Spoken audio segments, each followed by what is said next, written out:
भग। ओम अज्ञानतिमिरान्धस्य ज्ञानाञ्जनशलाकया चक्षुरुन्मिलितं येन तस्मै श्रीगुरुवे नमः। श्रीचैतन्यमनोभीष्टं स्थापितं येन भूतले स्वयं रूपा कदा मह्यं ददाति सपदन्तिकं।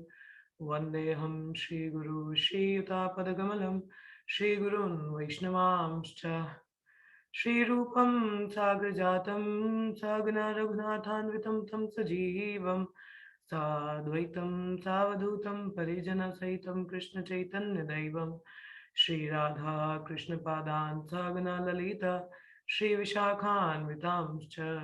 हे कृष्णा करुण सिंधु दीनबंधु जगत्पते गोपिशा गोपिकान्त श्रीराधकान्त नमोस्तुते। तप्त कांचन गौरांगी राधे वृंदावनेश्वरी वृषभानुसुते देवी प्रणमामि हरिप्रिये। नमो महावदन्याय कृष्ण प्रेमपदाय ते कृष्णाय कृष्ण चैतन्ये नामिने गौरतिषे नमः। वंशकल्पतरुभ्यश्च कृपा सिन्धुभ्य एव च पतितानां पावनेभ्यो वैष्णवेभ्यो नमो नमः।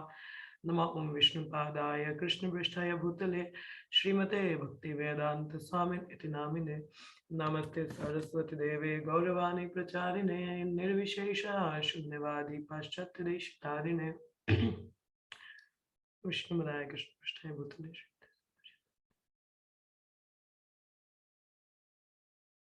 मुखां करोति वाचा पंगुलं गिरते गिरिं यत्कृपातमहं वन्दे श्रीगुरुदिनतारिणं परमानन्दमाधवं। हरे कृष्ण।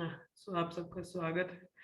हम लोग पढ़ रहे हैं भागवतम का दूसरा स्कंध अध्याय 6 श्लोक संख्या 26।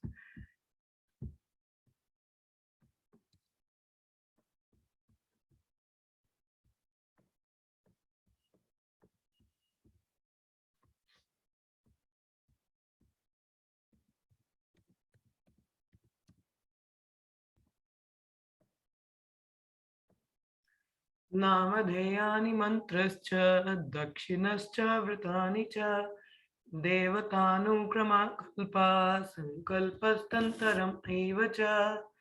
नामधेयानि मन्त्रश्च दक्षिणश्च व्रतानि च देवतानुक्रमकल्पा संकल्पस्तन्तरम् एव च। नामधेयानि मन्त्रश्च दक्षिणश्च व्रतानि च देवतानुक्रमकल्पा संकल्पस्तंत्रम एव च। प्रिंसी माता जी श्लोका पढ़िए। हरे कृष्ण माता जी हरे कृष्ण। आज बाकी नमादेवी मंत्रसा च दक्षिणा च जवतानि च देवतानुकर्मः कल्पः संकल्पः सतानि क्रमस्यैव च। सुदर्शन माता जी पढ़िए। हरे कृष्ण। हरे कृष्ण।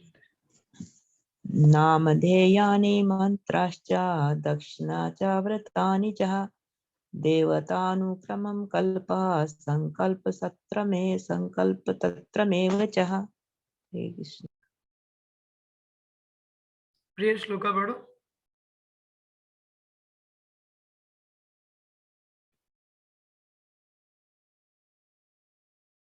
हरे कृष्ण। हरे कृष्ण माता जी। एक सेकंड प्रिया। कृष्ण माता जी। प्रिया पढ़ो श्लोका पढ़ो। नामधेयानि मन्त्रश्च दक्षिणश्च व्रतानि च देवानुक्रमः कल्पः संकल्पस्तन्त्रम् इव च। पूजा पढ़ो। हरे कृष्ण माता जी। नामधेयानि मन्त्रश्च दक्षिणाश्च व्रतानि च देवतानुकर्म कल्पस्तन्त्रम् एव च। शोभा माता जी पढ़िए। हरे कृष्ण माता जी। नामे ध्यानि मंत्राश्च व्रतानि च देवतानुक्रम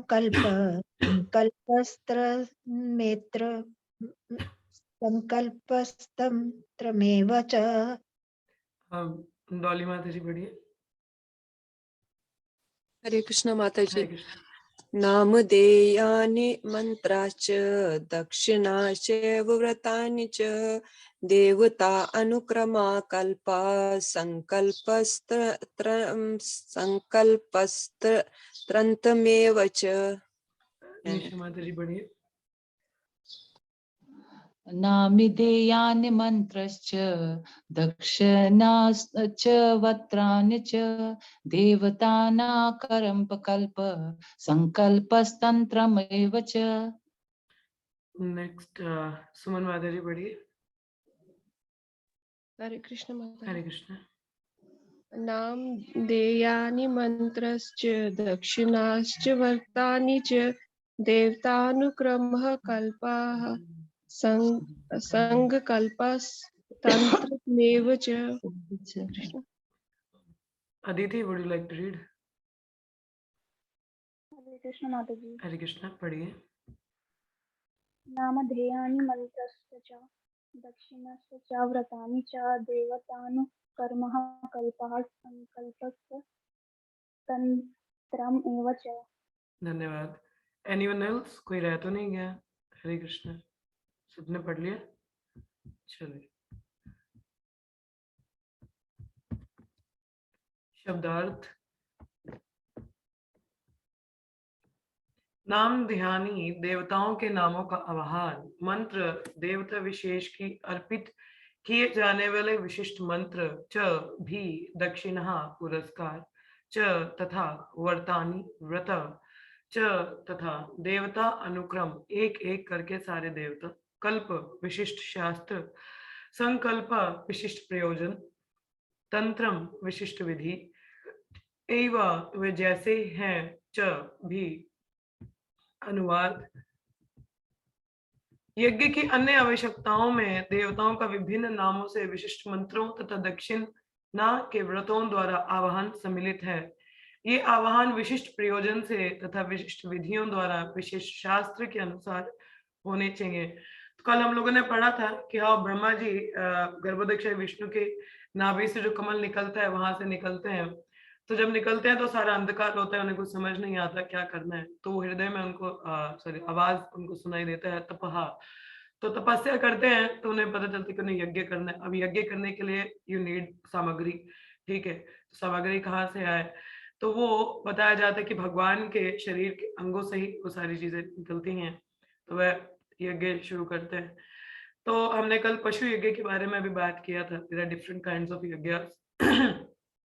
मगर उसमें हमने एक चीज पढ़ा था कि पशु यज्ञ जनरली कि हमारे पास 4 चीजें होनी चाहिए यज्ञ करने के लिए। 4 पुरोहित होने चाहिए हमारे पास में। एक जो नाम मंत्र उच्चारण करे, एक जो सामग्री को देखे, एक सुपरवाइज करे और जो बाकियों को आह्वान करे। इस तरीके से हमने देखा था कि 4 पुरोहित चाहिए। तो पुरोहित भी कैसे? वेल क्वालिफाइड ब्राह्मणास होने चाहिए, those who can recite the mantras very perfectly, मतलब मंत्र उच्चारण सही हो, पूरा ज्ञान हो उनको। और कल मैं आप लोगों को ये भी बताया था कि ब्राह्मणों का कितना पावर होता है, that they are very powerful, कि विद द मंत्र उच्चारण वो कुछ भी कर सकते हैं। तो मतलब जैसे पशु यज्ञ की बात हुई थी तो उसपे भी हमने कॉन्सेप्ट पढ़ा था कि जब पशुओं का मतलब बलि नहीं दिया जाता, इसलिए कि अगर उनको यज्ञ के लिए इस्तेमाल भी किया जाता है तो they get a new body, या ह्यूमन फॉर्म में वो ट्रांसफॉर्म हो जाते हैं। अगर कलयुग में ऐसे यज्ञ निषेध किए गए हैं, they are prohibited in Kaliyuga. क्यों? क्योंकि ना तो क्वालिफाइड ब्राह्मणास हैं जो मंत्र उच्चारण सही से कर सके, और ना तो हमारे पास शुद्ध सामग्री है यज्ञ करने के लिए। और यज्ञ करने के लिए बहुत कुछ चाहिए, वी कांट अफोर्ड इट, ना तो हम इतना अफोर्ड कर भी सकते हैं। तो इसलिए कलयुग में यज्ञ क्या है? निषेध किए जाते हैं। ओनली वन यज्ञ इज रिकमेंडेड फॉर कलयुग। वो क्या था? संकीर्तन यज्ञ कलयुग में बताया जाता है कि केवल वही हमको करना चाहिए। संकीर्तन यज्ञ, हरे कृष्ण कृष्ण कृष्ण हरे हरे, हरे राम राम राम हरे हरे। तो ये कल हम लोगों ने चर्चा की थी। ठीक है, तो अभी हम आगे पढ़ रहे हैं कि जैसे जनरली ये उस समय की बात हो रही है यज्ञों में क्या किया जाता था। अभी तो जैसे बोले कि यहाँ पे देवताओं का आवाहन किया जाता है अलग अलग मंत्र पढ़ के। बट यदि मैं आपको बता दूं जो कलयुग में हम यज्ञ कर रहे हैं, दिस इज द यज्ञ taught about in previous time. ठीक है, पहले के टाइम में। मगर अभी जो हम यज्ञ की बात कर रहे हैं, अभी कलयुग की अगर देखा जाए तो हमें अलग से मंत्रोच्चारण करके देवताओं को आवाहन करने की आवश्यकता नहीं है। तो इसका इंसिडेंट मैं आपको बता सकती हूँ, शायद मैंने पहले भी चर्चा की हो। एक बार श्रील प्रभुपाद एक पंडाल प्रोग्राम होता है, बहुत बड़ा प्रोग्राम, सॉरी एक हॉल में प्रोग्राम होता है, तो वहाँ नीचे यमुना माता जी कीर्तन लीड कर रही हैं और प्रभुपाद थोड़ा ऊपर बैठे हैं, मतलब मंच है, एक साइड पे यमुना माता जी, प्रभुपाद के सीनियर शिष्य हैं, वो नीचे कीर्तन कर रही हैं और ऊपर श्रील प्रभुपाद हैं डाइस पे करताल बजा रहे हैं।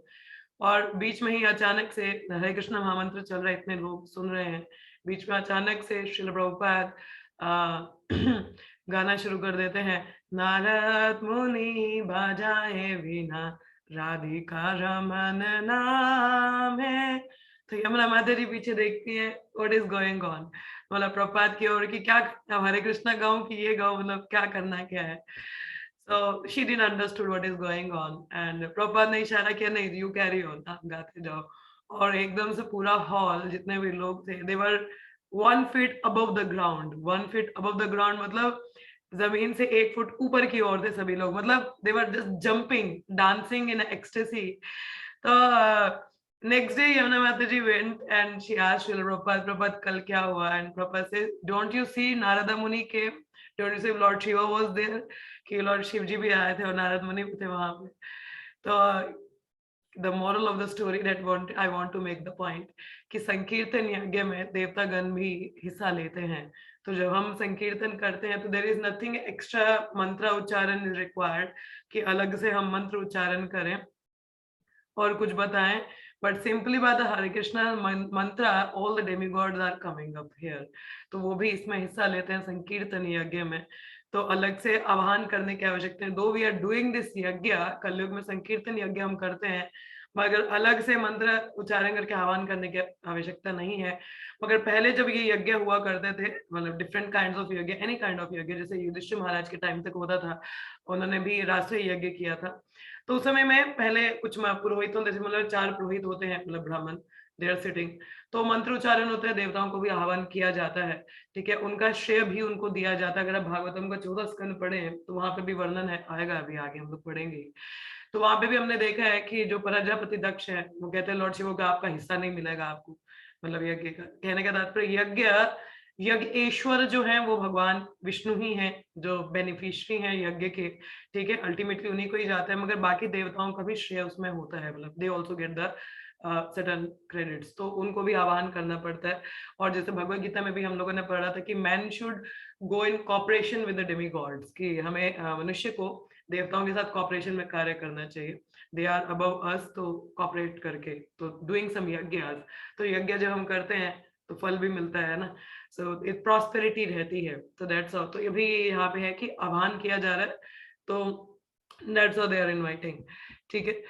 ओके, विल रीड द तात्पर्य, हम लोग तात्पर्य पढ़ेंगे अभी, ठीक है। एक बार मैं दोबारा से पढ़ दूं इसका अनुवाद। यज्ञ की अन्य आवश्यकताओं में देवताओं का विभिन्न नामों से विशिष्ट मंत्रों तथा दक्षिणा के प्रोतों द्वारा आह्वान सम्मिलित है, मतलब उनको बुलाया जाता है।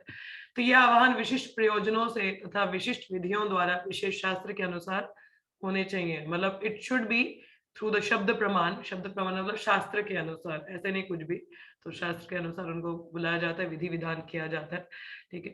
तात्पर्य श्रील प्रभुपाद जी द्वारा, जय श्रील प्रभुपाद। तो यज्ञ करने की पूरी विधि सकाम कर्म के अंतर्गत आती है। सकाम मतलब कर्म कांड, मतलब जनरली यज्ञ अनुष्ठान क्यों होते हैं, हमें कुछ ना कुछ चाहिए, so that's why we perform some यज्ञ।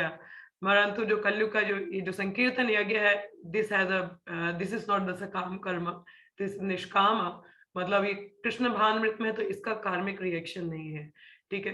तो जो भी संकीर्तन यज्ञ में हिस्सा लेता है, it is guaranteed they are going back to godhead, कि भगवत धाम जाएंगे ही जाएंगे, ऐसे प्रभुपाद जी बताते हैं, ठीक है।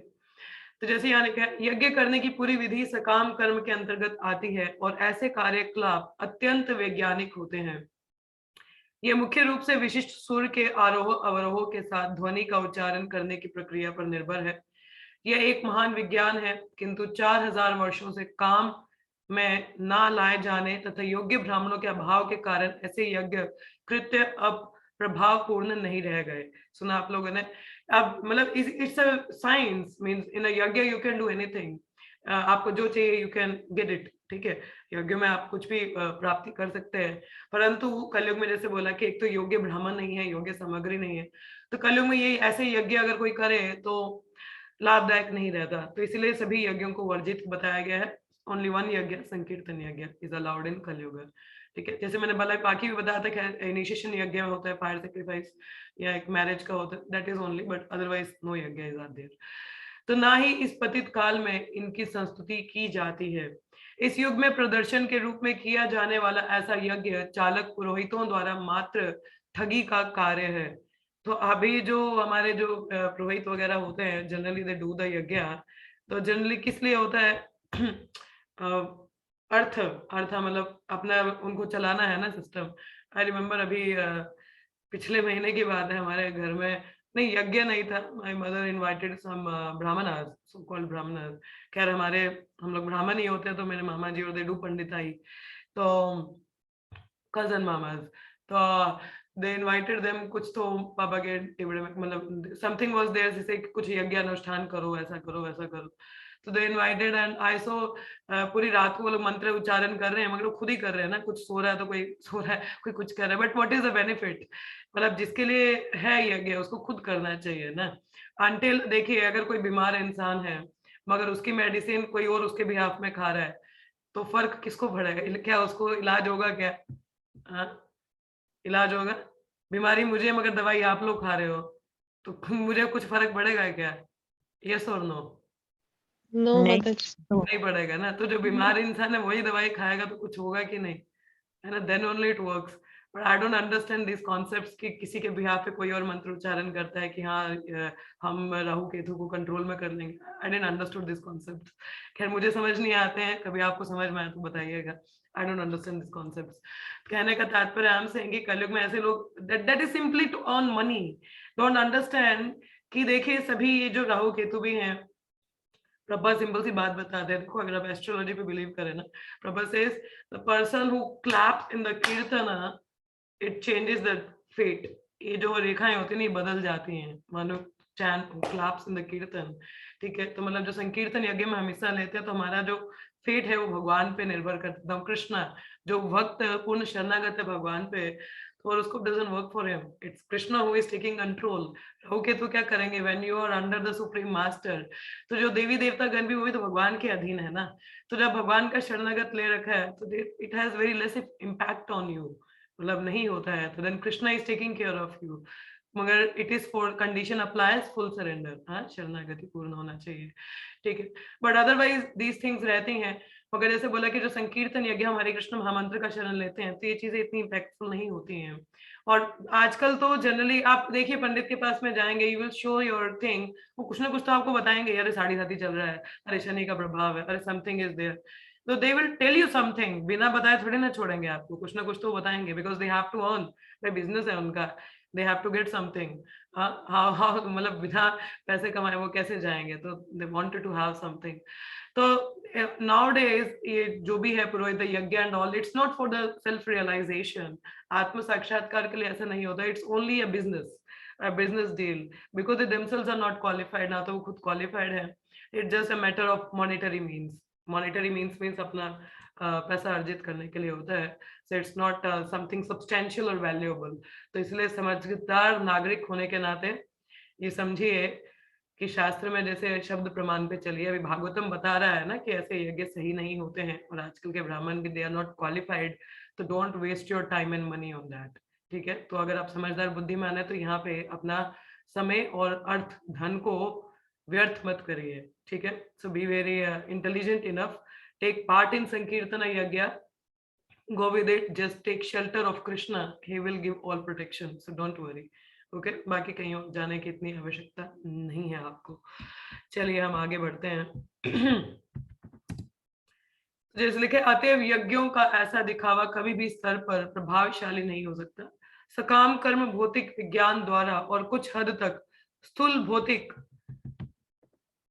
सहायता द्वारा संपन्न किए जाते हैं, किंतु भौतिकतावादी लोग शब्दोच्चारण की विधि में सूक्ष्मतर प्रगति की प्रतीक्षा में है, जिस पर वैदिक मंत्रों की स्थापना हुई है। स्थूल भौतिक विज्ञान मानव जीवन के वास्तविक उद्देश्य को नहीं बदल सकता। हाँ, वह जीवन की समस्याओं को हल किए बिना कृत्रिम आवश्यकताओं में वृद्धि अवश्य कर सकते हैं, फलतः भौतिकतावादी जीवन शैली त्रुटिपूर्ण मानव सभ्यता की ओर ले जाती है। अब चाहे हमारे वैज्ञानिक ही क्यों ना हो, भौतिक तौर पर देखिए साइंस का इस्तेमाल किया जाए, yes to some extent may be आपके लिए लाभदायक हो मटेरियल वर्ल्ड में, but it is not going to benefit you in your long term. आध्यात्मिक स्तर पर कोई लाभ नहीं होता उसका। और ऐसी जो मानव सभ्यता है वो त्रुटिपूर्ण रहती है और आपको अंधकार की ओर ही धकेलती है। अब देखिए मॉडर्न साइंस ने कितना एडवांसमेंट किया है, there is lots of technology, ठीक है। अगर उदाहरण तो आप सबको भी पता ही है वैसे, खैर। So the technology now the communication is very easy. अभी देखिए हम लोग बात कर पा रहे हैं, we are discussing, it's very easy communication, है ना। अभी पहले क्या होता था, अब जैसे ऐसे पीछे आप पिक्चर देख रहे हैं, असेंबली होगा, मिलेंगे। अब कोविड का टाइम भी वी कांट मीट अप, है ना, मिल नहीं सकते हैं, ऐसा असेंबलीज नहीं हो सकता है। तो इट्स अ वेरी एडवांटेजियस, ये एक मॉडर्न टेक्नोलॉजी का ही लाभ है कि हम देखिए चर्चा कर पा रहे हैं ऑनलाइन, ठीक है।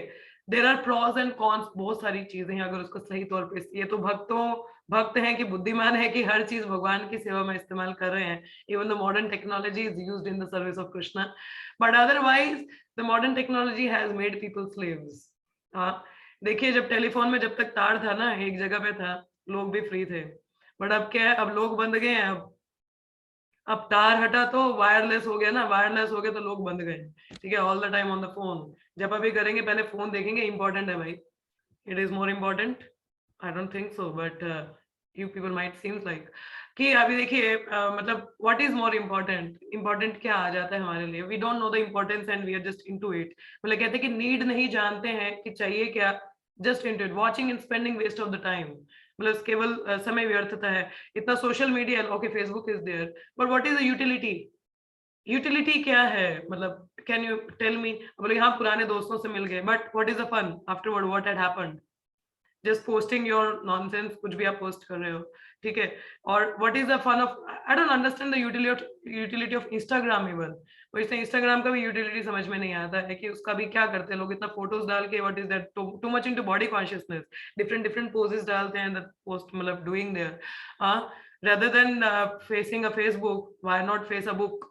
जो प्रभुपाद ने इतनी पुस्तकें दी हैं उनको क्यों ना हम देखें। We are just wasting our time on social media. नहीं कुछ कंटेंट मिल जाता है, माता जी we are reading something spiritual, भाई प्रभुपाद ने किताबें लिखी हैं, वहां पे कंटेंट नहीं है, isn't it something very valuable is there, why not, we should use that। you can, अगर बुक्स नहीं, you can have your Kindle, आप Kindle में किताबें पढ़ सकते हैं, it's very good application one can have, but I don't understand modern technology advancement भी बहुत है, but it just trapped, even the devotees are trapped into the media, social media, इतने trap हो चुके हैं, they have to put on the something, the videos they are uploading and all। I think I am quite very blessed time कि मैं उस time से, जब तक अभी स्मार्टफोन नहीं आया था, I don't know आप लोग भी होंगे कि when I got introduced to Krishna consciousness it was 2012, और अभी उस समय में स्मार्टफोन्स नहीं थे, नॉर्मल फोन था, दैट इज बटन वाला classic, and even I was not internet addict. मतलब इंटरनेट एडिक्ट मतलब मेरे को पहले से कॉन्सेप्ट था कि फेसबुक वगैरह बहुत गंदा होता है, मैं यूज नहीं करना। I didn't made my account I think may be on 2014, और वो भी मेरा 6 महीने डीएक्टिवेटेड ही रहता था वो। अभी तो I am there because I have some services there, but otherwise I am not into the Facebook things. तो मतलब इट्स काइंड ऑफ उस समय कितना होता था, it just the calling thing ना, व्हाट्सएप भी नहीं था, या तो टेक्स्ट मैसेज करोगे या तो कॉल करोगे, इतना ही होता था। और कॉल पे भी मतलब उस टाइम तो प्रीपेड, अभी भी I think, I don't no आप लोगों का प्रीपेड, अभी तो मुझे तो पता नहीं चलता बिकॉज इट्स पोस्टपेड सिस्टम, तो I don't know how much to pay and all. Plans है तो काफी सस्ता हो चुका है कॉलिंग एंड ऑल, बट उस समय में कॉलिंग के भी पैसे लगते थे, तो वो भी सोच समझ के ही कॉल करते थे किसी को। तो टेक्स्ट मैसेज भी करना है तो वो भी सोच समझ के पैकेज लेते थे, तो कुछ मैसेज होता था। But it's like the more of the time you are having free time, मतलब आपके पास समय फ्री होता था। मुझे याद है I used to bunk in my college, मतलब बंक इन द कॉलेज खैर रिकमेंडेड नहीं है, but I am telling on my part कि कॉलेज में एक्चुअली टीचर्स इतना कुछ पढ़ाते नहीं थे। I used to go in a library and study. तो मतलब 12 बजे, मुझे याद है 12 बजे I got to free and coming to my room, और अकेले रहते तो there is lot of time उस टाइम का। That's why I have studied all the books of Srila Prabhupada। कोई बोलेगा कि टाइम नहीं होता है, but I am telling you we are wasting a time on all this nonsense. उस समय में I was in my engineering, semester कैसे एग्जाम्स होते हैं नहीं पता चलता है। यू हैव योर असाइनमेंट, 6 महीने का एक सेमेस्टर नहीं होता है, 2-3 महीने का होता है। You have to give 2 sessionals होते हैं, असाइनमेंट्स होती हैं, exams are coming up, it's not easy, you have your projects to do. But during that time only I have studied all the Srila Prabhupada books. Can you imagine, मैंने श्रील प्रभुपाद की जितनी भी छोटी किताबें अपने कॉलेज टाइम पे ही पढ़ी हैं, not afterward. And I'm not a good reader. मेरे को reading का इतना habit नहीं है. I'm not a good reader. I can listen, but reader अब तो can I have a reading habit? But that time only I read Srila Prabhupada books, और मैंने इतने lectures सुने. I've heard so many lectures of Srila Prabhupada. And there was one of my friend who brought me to Krishna consciousness, and we both, she and me, we both used to discuss Krishna consciousness 4 hours over a call. And you might, उसका post पर तो बेचारे का bill बहुत आता था. So because of it, but खैर मतलब we used to मतलब lots of time utility ना, but nowadays people are so entangled with these things, उनके पास समय ही नहीं है कि वो कुछ चर्चा कर सके.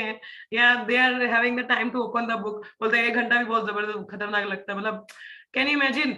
तो the only thing is अभी भी देखिए हम लोग अच्छे से यूज कर सकते हैं इन चीजों का, but if there is some utility ना, if you are seeing something, जैसे टेक्नोलॉजी है, we are using it in Krishna's service. So similarly WhatsApp is there, yes we are connecting to the people, है ना. तो मेरा भी इतना ही, I am into so many groups but I don't read the messages. मतलब groups के ना message I don't read them. Personally भी किसी का मैसेज होता है तो I look to it कि what is the message, then only I reply. Sometimes I don't even reply to the messages also. So it depends कि what is a useful thing. तो वो कंट्रोल होने के लिए भी we need to have something substantial in our value ना, कि मतलब कुछ तो वैल्यूएबल है कि आपका कंट्रोल भी है इन चीजों के लिए, कितना आप नहीं वो हो जाते. कभी फ्री टाइम में कुछ पता नहीं, आप यूट्यूब चलाना शुरू कर देते हैं हम लोग. सो मे बी वॉचिंग, ये नहीं कि लेक्चर ही सुनते हैं हर time, any time we can watching out anything, isn't it. So this is the technology effect. अगर यूट्यूब आपके पास विदाउट एड वाला नहीं है ना, तो उसमें घड़ी घड़ी 2-2 सेकंड में एड आता जाएगा, and you are not even, वो लेक्चर में जो फोकस था वो एड में ही चला जाता है. तो दैट्स अ कॉन. तो इसमें may be an material platform it's a very advantages कि कम्युनिकेशन बहुत इजी, हम किसी से भी बात कर सकते हैं, वी गॉट टू नो कौन कहाँ पे है. इट्स वेरी मतलब यूजफुल है, बट अदर सेंस कहीं ना कहीं ट्रैप भी करके रखा है इंसान को. अभी देखो हर कोई व्यक्ति मोबाइल पे ही होता है. If you see everybody is on the mobile and nobody is without the mobile having the book in the hand. No, it's very rare. तो कहने का तात्पर्य, सो मॉडर्न टेक्नोलॉजी एडवांसमेंट तो बहुत है, लाभ तो है, मगर नुकसान भी बहुत ज्यादा कर दिया है. And it does, that's why the internet has made people so much addicted not to the good things but to the bad. बुरी चीजों के लिए ही लोग बहुत एडिक्टेड, और खासकर हमारी India even the internet watching में सबसे ज्यादा नंबर पे है. सबसे ज्यादा जो इंटरनेट यूजर्स हैं वो हमारे इंडिया के हैं, और हमारा संस्कृति, but not into the following our culture but into following this nonsense. अभी वही मैं कह रही हूँ, either the TikTok is, I don't know, so many things are there. मुझे तो आधी चीजों का पता भी नहीं है. हमारे इनटू स्नैपचैट एंड ऑल. बाद में मैं पूछती हूँ किसी को ये क्या चीज है, देन दे टेल, आई से okay. So I'm good. I'm not into all those things. Krishna's grace. But I'm telling कि we अगर आप हो भी तो one should understand कि कितना यूज करना है, कितना उसका यूटिलिटी है. We need to have the proper control over it. Then it is beneficial. Otherwise नुकसान तो है ना. तो that's how it's a wrong thing. The thing very much useful. तो भौतिक विज्ञान ने एडवांसमेंट तो बहुत किया है, मगर एक जो आवश्यकता है आध्यात्मिक स्तर पर उतना नहीं रहता. हाँ, ये है कि इंटरनेट की वजह से प्रचार भी काफी फैला है हमारे, मतलब भक्त तो इस्तेमाल कर ही रहे हैं, मगर अदरवाइज इट्स माया भी है उसका, ऐसा बात नहीं है. Consequences are also there. तो जैसे लिखा है यहाँ पे, वे जीवन की समस्याओं को हल किए बिना कृत्रिम आवश्यकताओं में वृद्धि अवश्य कर सकते हैं. फलतः मतलब जीवन की जो असली समस्या है उनका सोल्यूशन नहीं है. What are the real problems? जन्म मृत्यु जरा व्याधि, इसके लिए तो कोई सोच नहीं रहा ना. आध्यात्मिक तौर पे कहाँ वृद्धि है? नहीं है. क्योंकि जीवन का परम उद्देश्य आध्यात्मिक अनुभूति है, सेल्फ रियलाइजेशन. अतएव जैसा कि ऊपर कहा जा चुका है, भगवान के पवित्र नाम के आवाहन की प्रत्यक्ष विधि की भगवान चैतन्य संस्तुति की है. आधुनिक युग के लोग इस सरल विधि का लाभ उठा सकते हैं क्योंकि यह जटिल सामाजिक संरचना की परिस्थिति में अपनाए जाने योग्य है. तो आधुनिक युग के लोग इस सरल विधि का लाभ उठा सकते हैं. It's a very simple process. देखिए कलयुग में भगवान ने ऐसा नहीं बोला कि आप जंगल चले जाइए, you leave your job, leave everything. No, अभी even if you are using internet, no problem, you can use it in Krishna service. ठीक है, हमारे लिए सिंपल प्रोसेस है, just chant the holy name. बस चैंटिंग करना है ना, और श्रवणम कीर्तनम, इट्स वेरी इजी. तो श्रवण तो हम कभी भी कर सकते हैं. While travelling we can hear, कुछ काम करते हुए हम लोग श्रवण कर सकते हैं. ये रीडिंग के लिए हमें थोड़ा एक्स्ट्रा टाइम निकालना पड़ता है because we have to sit and read. ठीक है, मगर हियरिंग तो हम कभी भी कर सकते हैं. And regarding chanting, yes, early hours are recommended, but even if you are into traveling you can chant the holy names sitting. सुबह नहीं नहाया जा रहा, कोई बात नहीं, अब जब करिए. नो हार्ड एंड फास्ट कोई हार्ड एंड फास्ट रूल भी नहीं है जब करने के लिए, बहुत सरल विधि है। देखिए process is very simple, but the only thing is challenges भी बहुत है इस माया के द्वारा, that is this social media, it has so many challenges. हाँ, आजकल जब दीक्षा देते तो 4 नियम तो बताते हैं, 5वां और छठे 2 नियम और बताने पड़ते हैं। No Instagram, no Facebook, no WhatsApp, no social media, ये भी बोलना पड़ता है साथ साथ में। हाँ वही ना, अभी जैसे भीड़ बैग की एक उंगली बाहर होती ना तो लोग उससे फोन चलाते हैं। प्रभात को पता होता तो शायद वो उंगली भी बाहर नहीं होती कि लोग उसका भी इस्तेमाल फोन के लिए करते हैं। तो स्पेशली व्हाइल यू चैंट ना, कम से कम जब आप जब करते हैं उस समय अपने फोन को फ्लाइट मोड पे किया करें, if it is not urgent और इम्पोर्टेंट। आई डोंट थिंक कि अर्ली मॉर्निंग कोई आपको इतना मैसेजेस करता है या कॉल करता है, अगर करता भी keep it on a silence so that you don't get disturb. क्योंकि मुझे पता है जैसे मेनका विश्वामित्र मुनि वाज ऑन अ तपस्या, और मेनका की पायल की एक ही छिन छिन ही हुई थी ना, छिन छिन, विश्वामित्र ने वाह समथिंग इज देयर, हाँ कुछ तो उनको मिल गया। And what had happened, lost में, मतलब बहुत साल उनके बीत गए ऐसे में ही इंद्र तृप्ति में।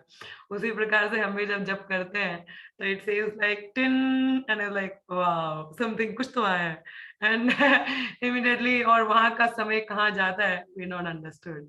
सो स्पेशली व्हेन यू चैंट, देखिए जैसे यज्ञ की बात हो रही है तो in the 10th chapter of Bhagavad Gita it says among the all yagyas the japa yagya is the topmost. japa yagya means japa एक यज्ञ है।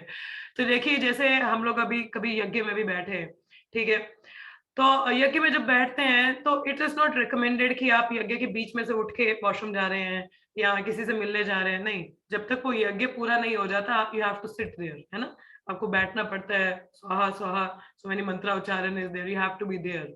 तो similarly when you do the chanting, आप जब यज्ञ होता है तो पूरा कंसंट्रेट करना पड़ता है, you have to sit there, you can't get up. तो सिमिलरली व्हेन वी चैंट तो it's again a japa yagya. Remind yourself all the time I am sitting for chanting, तो ये एक जपा यज्ञ है। जपा यज्ञ भी नहीं कि अभी अच्छा थोड़ी देर में थोड़ा घूम के आ जाओ, no, sit and chant nicely, बैठिए आराम से, फोकस करिए and listen carefully the holy names and chant. Effect आपको खुद दिखेगा कि how you will be relishing the chanting. The only thing is कि हम अटेंटिव चैंटिंग नहीं करते हैं, जिसकी वजह से हमें रुचि नहीं आती, इसमें टेस्ट नहीं आता and mind is not focused, ठीक है। Focus brings the peace and distraction it brings the torture, ठीक है।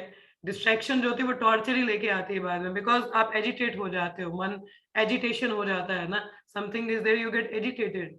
तो मगर इफ माइंड रन, अगर जब करते मन भागता भी है तो व्हाट वी हैव टू, ये तो निश्चलती मानस चंचला, कि मन चंचल है ना, वो तो भागेगा ही, but immediately bring it back, उसको वापस लेके आइए, नहीं भाई focus on the holy name, नाम जपन पे ध्यान दीजिए।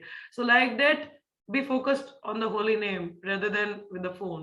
Keep it aside. 2 घंटे के लिए तो इसको ब्रेक दे सकते हैं ना हम लोग, तो keep it aside and just focus on the नाम जपन। इट्स अ जपा यज्ञ, तो you are participating every day in a यज्ञ, आप भी यज्ञ करते हैं, हम सब यज्ञ करते हैं every day when we are chanting, so be focused on that।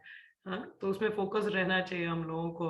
Morning sometimes I have to call to the people for the chanting, वो मेरे को चैंटिंग के दौरान करना पड़ता है, that's a distraction for me, मेरे लिए भी डिस्ट्रैक्शन है, but nowadays I call before the japa, so वो है not in middle of the japa because it है डिस्ट्रैक्शन। तो डिस्ट्रैक्शन ब्रिंग्स टॉर्चर, क्योंकि थोड़ा देर का डिस्ट्रैक्शन हुआ बस आप चले गए उसी साइड में, और फिर वो टॉर्चर है माइंड के लिए। But when you are focused it brings the peace. जब आप फोकस हो नाम जपन में, यू कैन, आपके खुद के भी अनुभव रहे होंगे, जब आपने फोकसली चैंटिंग किया होगा, that is very peaceful because it brings the peace, ठीक है। तो always whenever you chant and sit, तो remind yourself it's a japa yagya, no more distraction, ठीक है। Okay, will go ahead. तो गतया मत्वेश्चैवा प्रप्चितं समर्पणं पुरुषा वैवरते संभारा संभृता मया। इस प्रकार मुझे भगवान के शारीरिक अंगों से ही यज्ञ के लिए इन आवश्यक सामग्रियों की तथा साज सामान की व्यवस्था करनी पड़ी। तो ब्रह्मा जी बता रहे हैं कि सारी सामग्री कहाँ से, भगवान के अंगों से।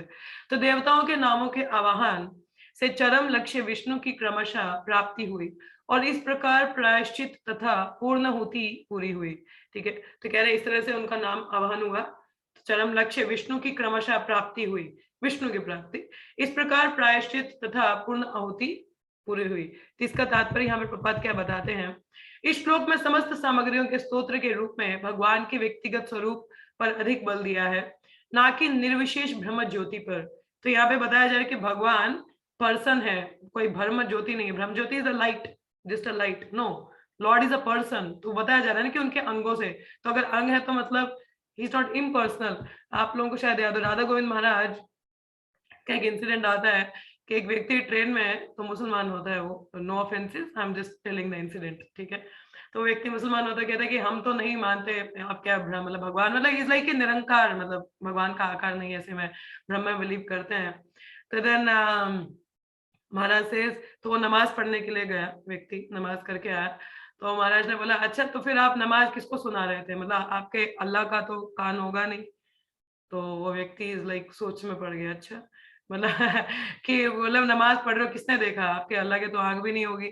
हाँ, कहने के तात्पर्य जैसे भगवान को कहते हैं कि उनके अंग मतलब निरंकार है, ज्योति है। तो ज्योति का अर्थ क्या है, मतलब ना आंख है, ना कान है, ना मतलब कुछ कह सुन नहीं सकते, बोल नहीं सकते, देख मतलब अंग ही नहीं है ना, it's just a jyoti, light, there is no body parts. तो जो व्यक्ति ही नहीं है तो फिर वो सुनेगा कैसे, फिर आपकी प्रार्थनाएं कौन सुन रहा है भाई, who is listening to you, who is watching you. तो दैट पर्सन उस समय समझा रहे नहीं, तो कहते आपके अल्लाह हर जगह, मतलब हाँ ऑमनिशेंट है, तो मतलब वो सुन, कह रहे नहीं वो तो सर्वत्र है। तो फिर सुना किसके रहे हो, आपने बोला कि वो ज्योति है, मतलब कुछ है नहीं है, वो सुन नहीं सकते, मतलब he has the ears, मतलब कि देखिए अगर आप प्रार्थना कर रहे हो कौन सुन रहा है, भगवान ना। आप कहते ऊपर से देख रहे हैं, मैं देख रहे हैं तो आंखें भी तो होंगी ना फिर। हाँ, saying that Lord is impersonal, he has no form is an offense, ये बहुत बड़ा अपराध है। In short you are saying the lord has no, भगवान अंधे हैं, गूंगे हैं, बहरे हैं, मतलब ना तो उनकी आंखें हैं, ना कान है, ना तो वो बोल सकते हैं। इम्पर्सनल मतलब कुछ नहीं है ना, जस्ट लाइक व्यक्ति नहीं है। व्यक्ति कौन होगा, जिसकी आंखें भी होंगी, कान भी होगा, नाक भी होगा, इट्स लाइक अ पर्सनल, ठीक है। तो ये जो श्लोक है इट्स रिकमेंडिंग कि भगवान के अंगों से, अंग मतलब व्यक्ति है, वो ब्रह्म ज्योति नहीं है। So you need to understand this small concept. अब कई लोग भगवत गीता पे टीका करते कि भगवान इम्पर्सनल है, भाई फिर बोला किस मुख से, भगवत गीता मतलब भगवान का गीत ना, मतलब बोला उन्होंने। तो अगर वो इम्पर्सनल है तो फिर बोला कैसे बोला, मतलब doesn't he has a mouth, so it's logical, है ना। तो यही चीज यहाँ पे समझाने का प्रयास किया जा रहा है, ठीक है। तो अतः वैदिक मंत्र अंततोगता इसी उद्देश्य की प्राप्ति के लिए, ओके, परम भगवान नारायण समस्त यज्ञ फलों के लक्ष्य है। ये भगवत गीता में हम लोगों ने पढ़ा, यज्ञ ने ईश्वरा, तो यज्ञों के जो बेनिफिशियरी हैं दैट इज विष्णु, ठीक है, भगवान नारायण की वर्शिप के लिए होता है। अतः वैदिक मंत्र अंततोगत्वा इसी उद्देश्य की प्राप्ति के लिए होते हैं कि भगवान को प्राप्त किए, उनको संतुष्ट किया जाए। इस तरह नारायण को प्रसन्न करके तथा वैकुंठ धाम के आध्यात्मिक साम्राज्य में नारायण के प्रत्यक्ष सानिध्य में प्रविष्ट होकर मनुष्य जीवन को सफल बनाया जा सकता है। तो यज्ञ अनुष्ठान किसकी प्रसन्नता के लिए, विष्णु की प्रसन्नता के लिए होता है। तो जब उनकी प्रसन्नता के लिए तो हम उनके धाम भी जा पाते हैं। तो सिमिलरली संकीर्तन यज्ञ is invoking the names of the Lord, हम हरे कृष्ण महामंत्र उच्चारण करें, that is not different from Krishna. तो भगवान के नाम से भिन्न नहीं है ना, नाम और नामी में भेद नहीं है। तो we are saying Krishna, Krishna is present, तो उन्हीं का आह्वान करें। तो अंत में अगर हम हरे कृष्ण बोलेंगे ना, हम भगवान के धाम जाएंगे, Golok, it is for his pleasure। तो जैसे अंत में यहाँ पे बताया जा रहा है, नेक्स्ट श्लोक आई विल रीड, क्या लिखा है, इति संभृत संभारा पुरुषावयवेरहं तमेव पुरुषम यज्ञम तेन वायजिमीश्वरम।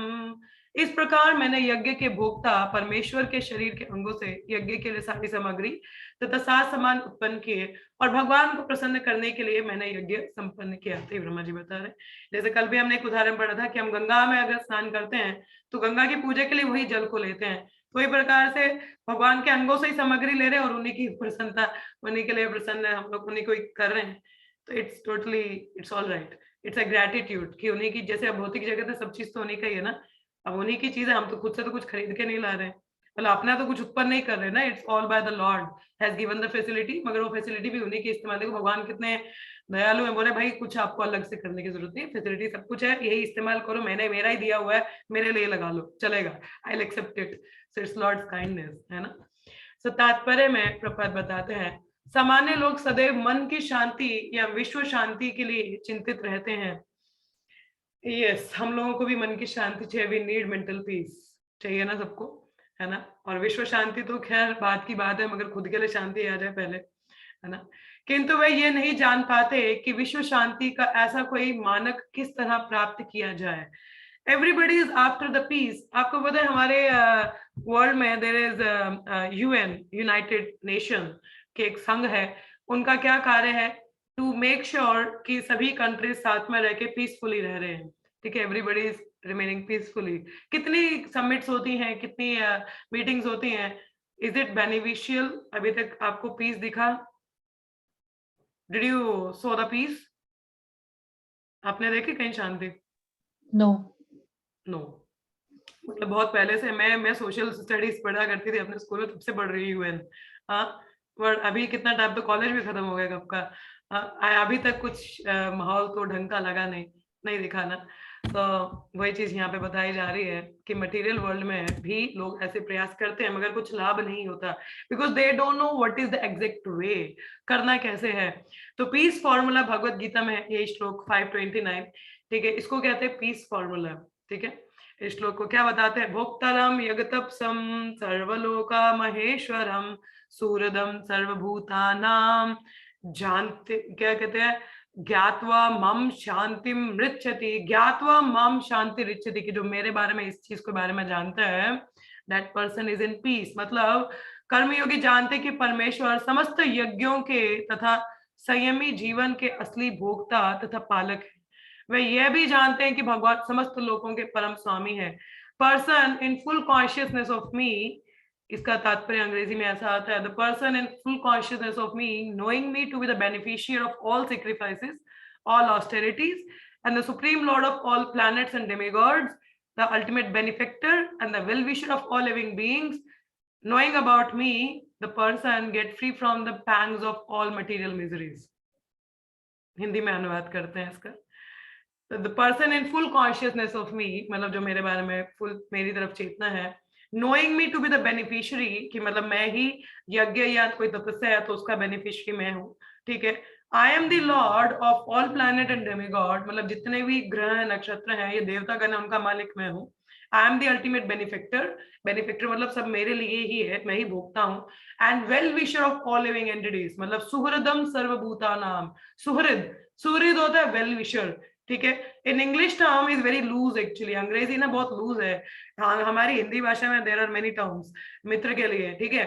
अभी जैसे अंग्रेजी में फ्रेंड, ये भी फ्रेंड है, वो भी फ्रेंड है, ये भी, मतलब एवरीबडी इज अ फ्रेंड, हाँ फ्रेंड टर्म बोल दिया जाता है। मगर हिंदी में जैसे संस्कृत में मित्र, बंधु, सखा, हाँ, हितैषी, तो सुहृद, तो ऐसा टर्म्स आता है। तो suhrid is one of the bestest well wisher. आपने देखा होगा प्रपात भी कभी लेटर साइन करते तो लिखे योर एवर वेल विशर। सुहृद मतलब आपका हितैषी, विदाउट एनी रीजन, मतलब मुझे कुछ अपेक्षा में नहीं चाहिए, but I am doing the best for you. Lord से सुहृदम सर्वभूतानाम, सुहृद मतलब द वेल विशर, तो मैं वेल विशर हूँ, ठीक है। तो जो ये बात जानता है about me, that person is only free from the material pangs of misery, कि भौतिक जगत की जो मिजरीज है उससे वो फ्री है। वही व्यक्ति पीस में रह सकता है कि who is my ultimate beneficiary, मेरा बेस्ट फ्रेंड कौन है? Krishna is my well wisher। तो whatever he is telling, मतलब वो मेरे लिए ही फायदेमंद है और सब कुछ जानने की सब उन्हीं के लिए है। he is the only beneficiary, तो सब कुछ उनके लिए करना है। Person is in peace. अब आई मी एंड माइन का कॉन्सेप्ट ही नहीं आया ना, मेरे लिए, मेरा क्या, नो आया नहीं, पता चल के भगवान है, उन्हीं को ही देना है सब कुछ, तो अब मेरा तो बात ही नहीं आई। जब उनका होगा तो अपना अल्टीमेटली वी आर सेटिस्फाइड, ठीक है। तो जैसा आगे इसमें बताया जा रहा है कि ऐसा ज्ञान अनन्य भक्तों की संगति के माध्यम से कर्म योगी को धीरे धीरे भगवान का शुद्ध भक्त बना देता है। तो ये जो नॉलेज है, when we associate with devotees, तो उनका संग, उनकी जो निर्भरता भगवान पे होती है, उनका आचरण देख के हमारा भी कन्विक्शन बढ़ता है और हम भी धीरे धीरे भक्ति की ओर बढ़ते हैं और इस भव बंधन से मुक्त होने में समर्थ होते हैं। तो इस भौतिक जगत के प्रथम जीव ब्रह्मा ने हमें यज्ञ की विधि बतलाई है। यज्ञ शब्द अन्य पुरुष की तुष्टि के लिए अपने स्वार्थों के समर्पण का घोतक है। समस्त कार्यों की यह विधि है। प्रत्येक व्यक्ति दूसरों के लिए अपने हितों की बलि चढ़ाता रहता है। सेक्रीफाइस मतलब जनरली भौतिक जगत में सेक्रीफाइस, मैंने तुम्हारे लिए अपने जवानी सेक्रीफाइस की जवानी के दिन मतलब कहते हैं कि I didn't enjoy it for you, कि तुम आगे पढ़ सको। जनरली पेरेंट्स ऐसा डायलॉग बोलते हैं। वही sacrifices are enjoyment for you so that you can study nicely. Sacrifice मतलब देखो मैंने तुम्हारे लिए कितना बड़ा बलिदान दे दिया। और when the soldier says we sacrificed our life for the nation, but भाई जो प्रोटेक्शन होगा वो होगा ही। yes, obviously they are doing the great work, no worry, no doubt in that. Just generally हम बोलते हैं अपने मित्र के लिए, देख तेरे लिए मैंने ये सेक्रीफाइस कर ली, तेरे लिए मैंने अपनी नींद सेक्रीफाइस कर दी, but ultimate the beneficiary of sacrifice is Vishnu. किसी के लिए सेक्रीफाइस करना है तो भगवान के लिए करना चाहिए। भौतिक जगत में आप किसी के लिए कितना भी कर लो, doesn't make any sense. I know मेरी कुछ फ्रेंड्स रही हैं, हरे कृष्णा। तो मतलब मेरी 2 सहेलियां थी, तो वही भक्ति में ही थे स्टार्टिंग में। तो एक मतलब दोनों बहनें थी, एक बड़ी और एक छोटी। तो जो बड़ी बहन थी she was very hard working, बहुत मेहनती थी। तो उसने एक्चुअली मतलब अपनी बहन की स्टडीज के लिए, क्योंकि दे वर नॉट फाइनेंशियली गुड, तो फाइनेंशियली इतना अच्छा नहीं था, she literally sacrificed a lot, मतलब sacrificed in the sense मतलब किसी और जॉब के लिए ट्राई नहीं किया, ट्यूशंस पढ़ाना या ऐसे करके मतलब छोटा मोटा कि घर का खर्च चलता रहे। तो she sacrificed, did a lot। मगर बाद में क्या हुआ, when the another girl got a job government, मगर वो चलेगी, she didn't paid off for it, कि मतलब वो sacrifice का इतना कुछ किया नहीं, मतलब she didn't was grateful to her sister in one sense। तो कहने का तात्पर्य, I'm not offending anyone, but कहने का तात्पर्य भौतिक जगत में हमारे लिए भी कई लोग सेक्रीफाइस करते हैं, बट इज इट बेनिफिशियल? भौतिक जगत में भौतिक स्तर पर बेनिफिशियल नहीं होता है। अगर सेक्रीफाइस भी है, if you are bringing people to Krishna consciousness, भक्ति में लेकर, that is the only benefit हम लोग कुछ कर सकते हैं। मतलब कहने का तात्पर्य ultimately bringing Krishna in the centre, या उनके लिए यज्ञ अनुष्ठान हो रहा है, दैट सेक्रीफाइस इज गुड। जैसे हमारे भक्त लोग सेक्रीफाइस करते हैं, they really sacrifice their luxuries, ठीक है। कई लोग इतने बड़े बड़े इतने वेल क्वालिफाइड होते हैं materially, but they give up everything for the pleasure of lord. इतना प्रचार प्रसार करते हैं अपने ऊपर, they are taking so much, बहुत हार्ड वर्क करते हैं, बहुत मेहनत करते हैं। श्रील प्रभुपाद ने बहुत हार्ड वर्क किया, that is a real sacrifice, but that is for the pleasure of Lord, that sacrifice counts, वो काउंट होता है। मगर भौतिक जीवन किसी के लिए करोगे कोई भूल भी जाएगा उसको, that is not beneficial, moreover उसको अल्टीमेट बेनिफिशियल भी तो नहीं है ना उसका। So what is the fun for it, so that we need to understand, ठीक है। तो यहाँ पे लिखा है, खैर थोड़ा सा ही रहता है, will be finishing of this purport. तो भगवान, तो यहाँ पे लिखा है कि चूंकि भगवान प्रत्येक वस्तु के स्वामी, समस्त प्राणियों के सखा, यज्ञकर्ता के पालक एवं यज्ञ सामग्री के दाता हैं, अतः समस्त यज्ञों द्वारा केवल उन्हीं को तुष्ट करना चाहिए, अन्य किसी को नहीं। सुना आपने? तो even if you are doing sacrifices, do it for the lord, ठीक है। तो सारा संसार विद्या, सामाजिक उत्थान, आर्थिक विकास तथा मानव दशा को पूर्णतः सुधारने की योजनाओं को समुन्नत बनाने में अपनी शक्ति की आहुति करने में लगा है, किंतु कोई भी व्यक्ति भगवान के निमित्त यज्ञ करने में रुचि नहीं रखता, जिसका उपदेश भगवत गीता में किया गया है। अतएव संसार में शांति नहीं है, that this is the reason. यदि सारे लोग सचमुच विश्व शांति चाहते हैं तो उन्हें परम स्वामी तथा सबों के सखा के निमित्त यज्ञ संपन्न करना चाहिए, संकीर्तन यज्ञ का हिस्सा बनना चाहिए, then only that is going to benefit us, ठीक है। तभी एक लाभ है, and we are bringing peace in the society, ठीक है। चलिए यहीं पे हम लोग एंड अप करेंगे आज का। So anybody have any questions, comments on any realization? किसी का कोई प्रश्न है या कोई कुछ कहना चाहे, प्लीज गो अहेड। यस, और if nothing then we will stop here only. Hare Krishna. Yes, anyone having any questions और कमेंट्स और एनी रियलाइजेशन? किसी कुछ कहना है?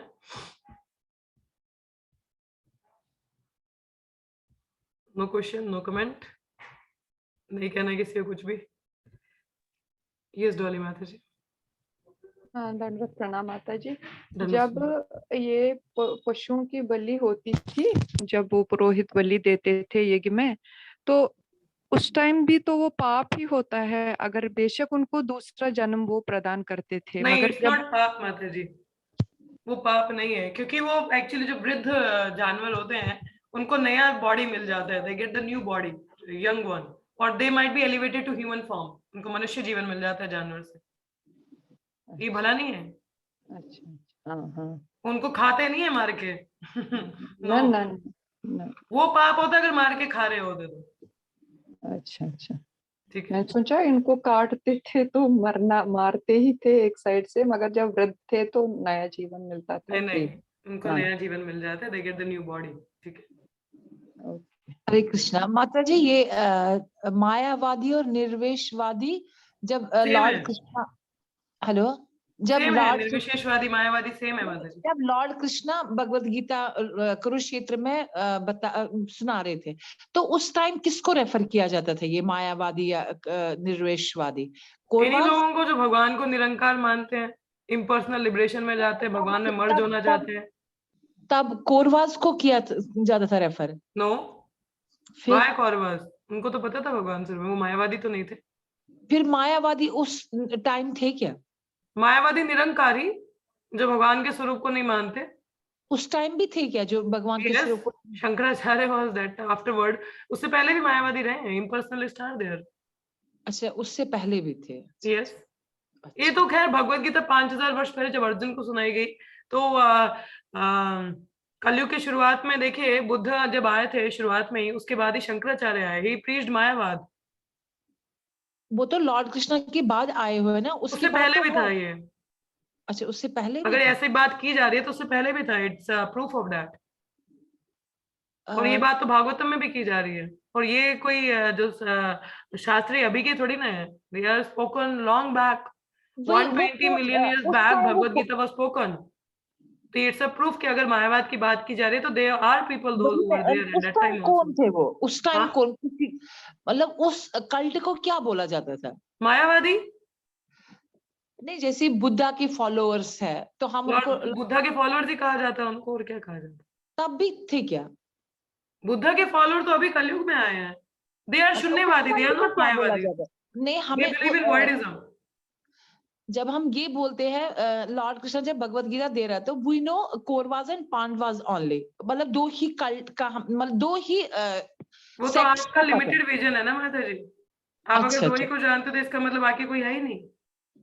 अच्छा, उस टाइम थे तो उस क्लैन को क्या बोला जाता था? मायावादी? या कोई नाम था उनका? यस।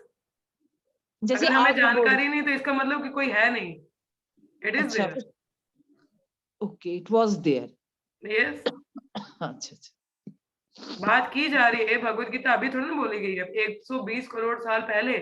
तो मतलब अगर उस समय भी इन चीजों की बातें हो रही है तो that was there. Okay, okay, अच्छा, अच्छा। You are doubting lord Krishna statement?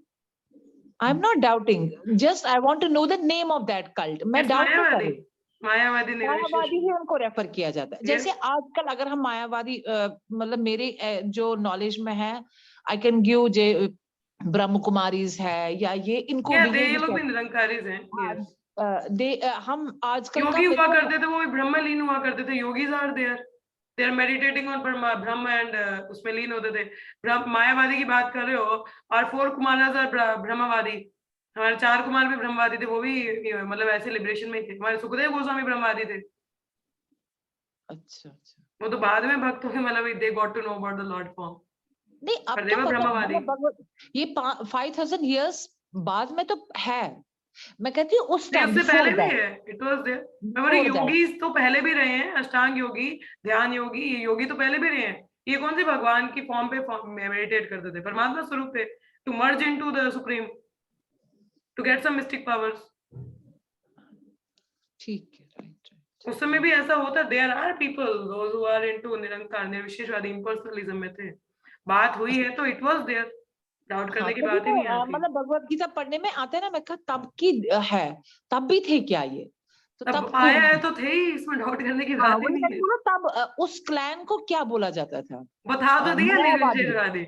मायावादी, निर्विशेषवादी, तब भी। अच्छा, ठीक है, ठीक है, ठीक है। किसी और का कोई प्रश्न है? Any further question? No question. Okay, so we will stop up here. Thank you for joining. See you all in the afternoon session for Nectar of Instruction. जो लोग आ रहे हैं तो most welcome. So let's stop here. Hare Krishna, Krishna Krishna, Hare Hare, Hare Rama, Rama Rama, Hare Hare. Hare Krishna, Krishna Krishna, Hare Hare, Hare Rama, Rama Rama, Hare Hare. Hare Krishna, Krishna Krishna, Hare Hare, Hare Rama, Rama Rama, Hare Hare. Granthraj Srimad Bhagavatam ki jai, Shri Ramayan ki jai, all the assembly devotees ki jai. Thank you so much. See you all in the afternoon or maybe in the evening session. Hare Krishna, everyone. Hare Krishna. Hare Krishna.